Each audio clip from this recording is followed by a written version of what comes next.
The streets of Great Britain were unnervingly quiet in the spring of 2020. A global pandemic had brought the gears of industry to a grinding halt, leaving the motorways empty and the cities hushed under the weight of a national lockdown. For most, this was a time of profound anxiety and sacrifice, a period where the only vehicles allowed to roam the desolate tarmac were those carrying essential workers and life-saving supplies.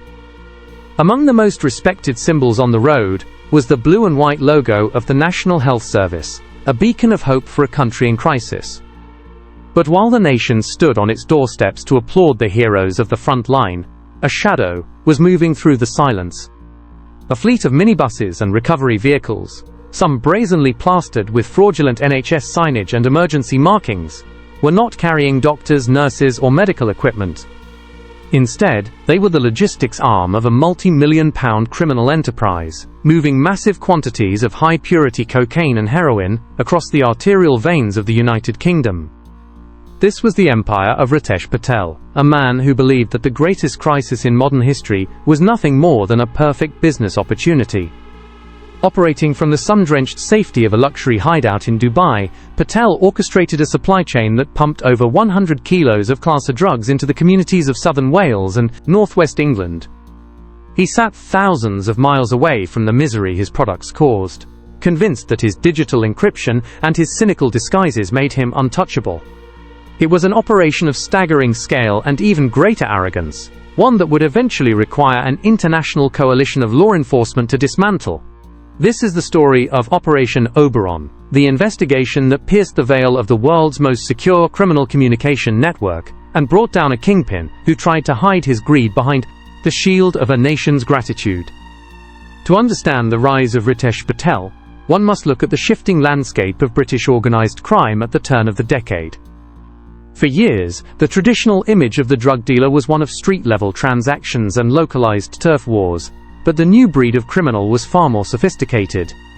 They were CEOs of illicit corporations, utilizing global logistics and cutting-edge technology to distance themselves from the physical reality of the trade. Patel did not come from the gritty, war-torn streets of a cinematic underworld.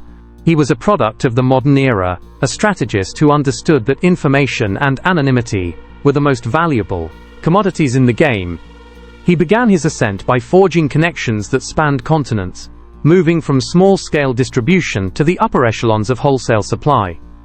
By the time the world went into lockdown, Patel had already established himself as a primary source for regional gangs across the UK. He didn't need to be in the country to run his business. From his base in Dubai, a city known as a playground for the global elite, and a frequent haven for those looking to obscure their financial footprints, he managed a complex network of couriers, warehouse managers, and money launderers. His rise was fueled by a ruthless efficiency and an ability to spot gaps in the armor of law enforcement. He knew that the National Crime Agency and regional police forces were stretched thin by the demands of the pandemic, and he moved to exploit that vulnerability with surgical precision. The mechanics of the Patel empire were a masterclass in criminal logistics. At the heart of the operation was the need to move large volumes of illicit cargo without attracting the attention of the police, who were now stopping and questioning almost every vehicle on the road. Patel's solution was as brilliant as it was morally bankrupt. He established a front business involving vehicle recovery and transport, providing a legitimate excuse for his fleet to be on the motorways. But the true stroke of cynicism was the use of the NHS branding. By applying fraudulent health service stickers and on-call signs to his minibuses, he ensured that his drivers would be viewed with respect rather than suspicion. While real paramedics were working 18-hour shifts to save lives, Patel's couriers were using that same identity to deliver death in kilo blocks. The scale was immense. Each journey could carry tens of thousands of pounds worth of narcotics, destined for the estates of Cardiff, Newport, and the industrial heartlands of the Northwest.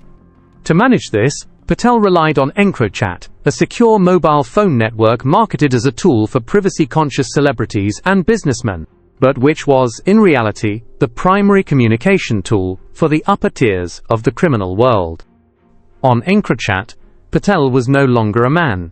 He was a series of handles and encrypted messages, issuing orders, negotiating prices, and tracking shipments, with the cold detachment of a logistics manager.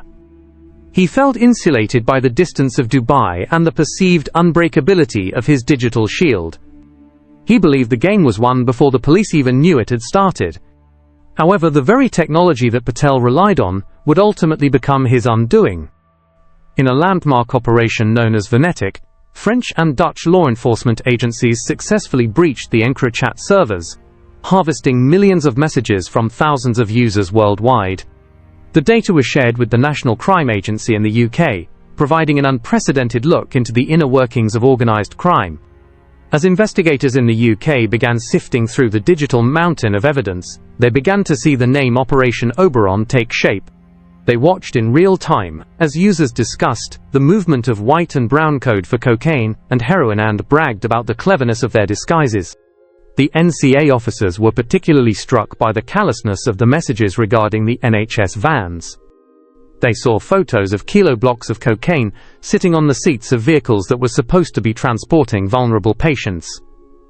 The investigation was painstaking, requiring the mapping of digital handles to real-world identities. They tracked the GPS data from the phones, cross-referencing it with ANPR camera hits on the motorways. Slowly, the silhouette of Ritesh Patel began to emerge from the digital haze. They identified his lieutenants on the ground in Wales and England, the men who handled the physical product while Patel stayed in the shadows. The mistake Patel made was the oldest one in the book: overconfidence. He believed that, because his messages were encrypted, he could speak freely. He detailed the exact weights of the shipments, the locations of the drop-offs, and the sheer volume of cash being laundered back to his accounts.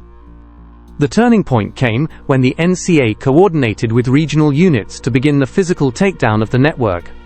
They didn't strike all at once. They waited for the perfect moment to catch the couriers with the product. In a series of high-tension intercepts, police stopped the medical minibuses and recovery trucks on the M5 and M6 motorways. When they peeled back the panels and searched the hidden compartments, they didn't find ventilators or PPE. They found millions of pounds worth of high-purity drugs.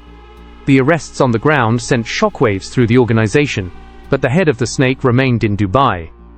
Patel, sensing the walls closing in as his associates stopped responding to his EncroChat pings, fled his luxury hideout. He went on the run, moving through international borders in a desperate attempt to stay one step ahead of the red notices being issued by Interpol. His journey took him to Thailand, a country where he hoped the dense urban sprawl of Bangkok and the remote islands of the south would provide a final sanctuary. But the NCA is a patient hunter. They tracked his financial movements and his digital breadcrumbs across Southeast Asia. In early 2026, the manhunt reached its climax. In a coordinated operation with Thai authorities, Patel was cornered and arrested. The man who had lived a life of ultimate luxury and arrogance was suddenly facing the grim reality of an extradition flight back to the country he had so cynically exploited. The trial of Ritesh Patel was a moment of reckoning.